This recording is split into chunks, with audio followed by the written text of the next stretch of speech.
बाथ्रायाथ' बेयाव साननो गोनां बाथ्राबो बयबो बुजिनांगोनबो मोनथिलायनांगोनबो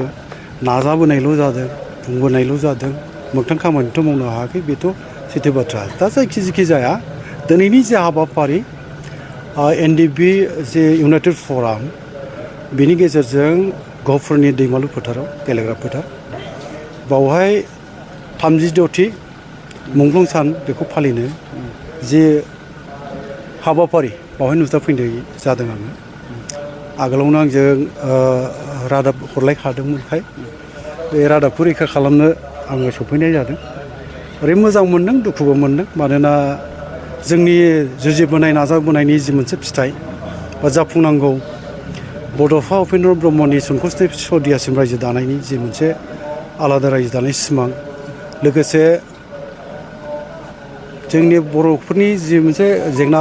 कार्बि आंलंनि बेबो जाफुङाखै बा जोंनि दा बर' कसारि मोनसे गावहाय खुंथाय बेबो आबुं महर मोनाखै दा गोबां जेंना दङ जाय जेंनाफोरखौ लानानै बर'नि माहारि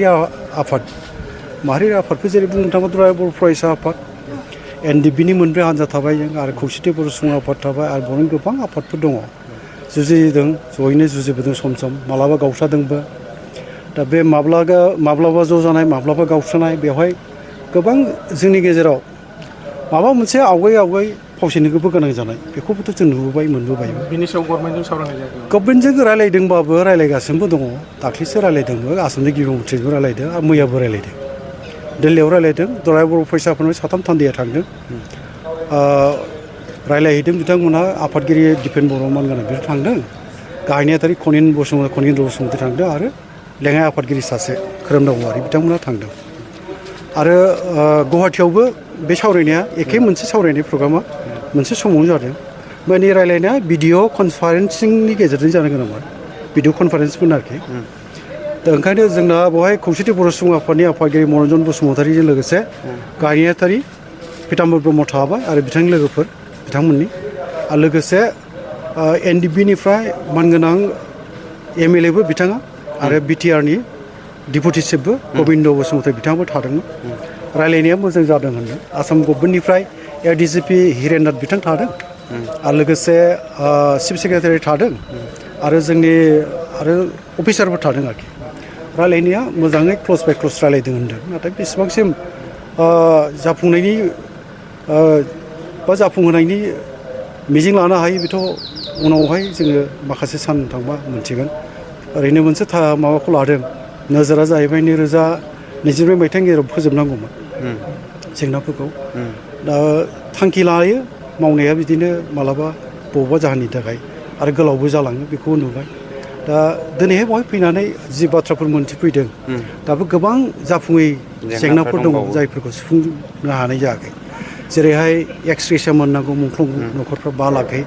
बेबो गोबाङानो दाबो मोनाखै आरो लोगोसे सारेन्डार एनडिएफबि जायफोर बिथांमोन दङ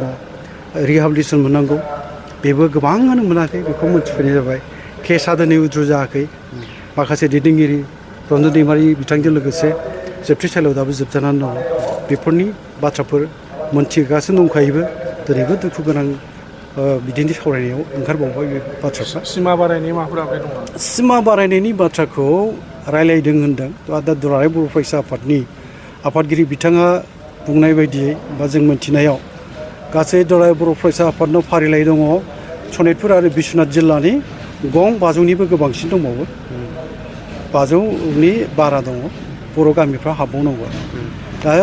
बबे गामिया हाबखो थांनायाथ' गं 60 हाबनायानो जाबाय आद्रा हाबनो गोनाङा दंबावो आरोखि दा बे गामिफ्रा माला सोसनजागोन बेयो दुलाराय बर' फरायसा आफादा मा रायलायनानै फैदों बिथांमोना रोखा जागोन आंनिफ्राय आं बुंग्रोनाया बे थिग नङा नोंथांमोननिफ्राय जे बे हाबाफारिफ्रा जेन फैबाय थानाय इयुन बा बिसायख'थिनि सिगां जुदि मावफुंजायाबा बा सुक्तिखारि जि आफादफोर दंमोन माबा मोनसे राहा लाफिनबावगोन नामा दिनैसिम माबा मोनसे सावरायनाय जाबाय जेबो बिनि सायाव रायलायनाय जायाखै ओंखायनो आंनिफ्राय आं बेखौ बुंनाया बे थिग जानाय नङा आरो रोखाबो आं बुंनो हाया मानोना सागानगिरिफोर आरो सागानगिरि आफाद जों ज' जानानै बेखौ रायलायथ'नाय जायाखै गोनां जायोबा हयथ' रायलायहैनाया सम थासारिखौ नायनानै आरो बिसायख'थिनि आगोल बेफोर बाथ्राफोर फैनोबो हागौ आरो ओरैनो खौसेथिनि मोनसे जे दुलाराय बर' फरायसा आफादनि आफादगिरिया खावलायदोंमोन हांख्रायदोंमोन बेखौ लानो रायलायनाय जागासिनो दं होननानै जों मोन्थिनो मोननाय जादों। बयबो बर' रायजो राजाया लुबैदों, आइ आफाया लुबैदों, जोंनि बिदा फंबाय बिब' बिनानाव बयबो बर'नि साफ्रोमबो सुबुङा लुबैदों जे बर' हारिया खौसेथिया जाथों, गोजोना फैथों, बेखौ बयबो लुबैदों। दा बे हिसाबै रायलायनायनि फिथाइया जाफुंनायखौ जोङो मिजिं लादों। दा रायलायनायखौ जोङो जाफुंनायखौ गमामायैनो लुबैयो आरो बर' हिसाबै रावबो लुबैयानो गैखाया। दा ओंखायनो आंनि खावलायनायाबो बे आरो जि मोनसे खावलायनायखौ दुलाराय बर' फरायसा आफादनि आफादगिरिया रायजो राजानिसिम हगारहरदों आरो जाय दोलोफ्रा रायलायनानै खौसे जानांगौ बै दोलोफ्रा रायलायनायनि गेजेरजों खौसे जाफैनो हायोबा बे हारिनि इयुननि थाखाय मोजां, जोंनि इयुना गोजों होनना बुंनो हागोन आरो बर' हारिनि जि मोनसे रैखाथि थामोन्थानि जुजिबोनाय बेयो मोगथां महर मोनगोन होननानै जों मिजिं लानो हायो। गोजोन्थों सार।